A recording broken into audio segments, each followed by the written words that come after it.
তিনিচুকীয়া জিলাৰ মাৰ্ঘেৰিটা শিক্ষা খণ্ডৰ অন্তৰ্গত এখন চৰকাৰী বিদ্যালয়ৰ শোচনীয় অৱস্থা। 1994 চনতে স্থাপিত হোৱা জয়মতী প্ৰাথমিক বিদ্যালয়খনে 2013 চনতে প্ৰাদেশিকৃত হ'ল যদিও আজি পৰ্যন্ত স্কুল ঘৰটো পকী কৰি নিদিলে চৰকাৰে। বিদ্যালয়খনত ডেস্ক বেঞ্চৰ লগতে বিজুলী সংযোগ কিংবা নাই বিশুদ্ধ খোৱাপানীৰ ব্যৱস্থা।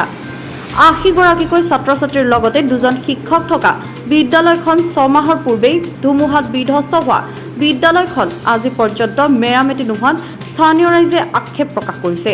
বিদ্যালয়খনত কৰ্মৰত 2জনকৈ শিক্ষকেও নিৰ্মাণৰ ক্ষেত্ৰত কোনো ধৰণৰ উদ্যোগ নোলোৱাত শিক্ষকৰ দায়বদ্ধতাৰ ক্ষেত্ৰতো সন্দেহ জন্মিছে।